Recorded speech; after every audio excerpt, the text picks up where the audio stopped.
like one of his points would snap off maybe, but it usually, unless they're really going after each other, you're not going to see it come off from the base like that.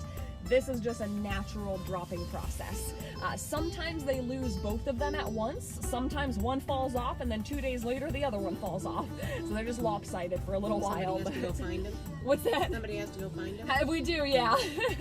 Yeah, we'll be keeping our eyes open as we go along here for his, because I know we had him yesterday, so that's a brand new drop.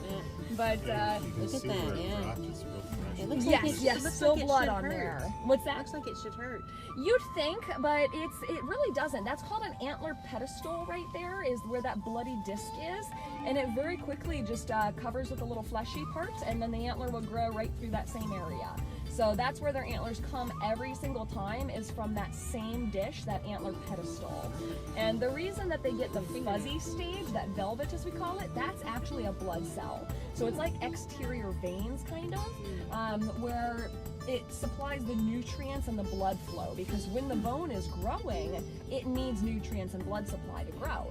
And that actually has sensation to it. So that will get, I feel like it doesn't really hurt them necessarily, but it itches, because when they start losing it, scratching it off. Yep, exactly. And you'll notice that when deer are in velvet, they don't fight with each other. And it's both because of hormones. The hormones haven't kicked in yet for that rut season, but it's also because that velvet is very sensitive. If they did start fighting with each other, you'd see a lot of blood and a lot of breaking. Yeah, they're very fragile at that stage. So, yep, that's this is just their natural process.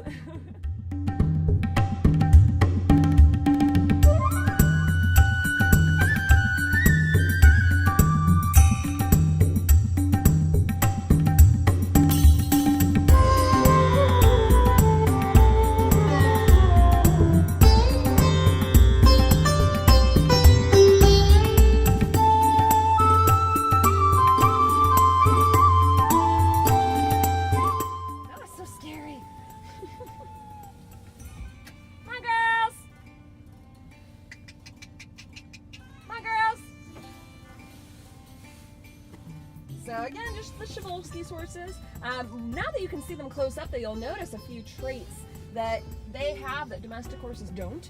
For one, that's striped down the center of their backs. They have a very thin one. You might not be able to see hers really with her winter coat, but they do have a very thin, dark stripe down the center of their back. It's called a dorsal stripe. You'll see that on any truly wild equid. So any wild horse, wild donkey, zebras will all have that stripe. It's a continuation of their manes. So their mane essentially...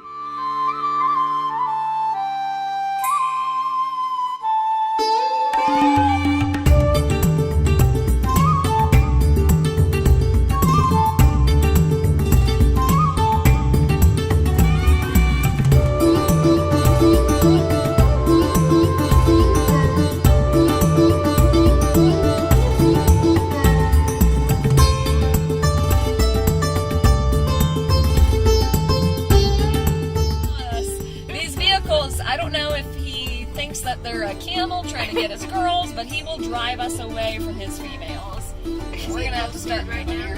What's that? Is he at full speed right now? Oh no. I wish.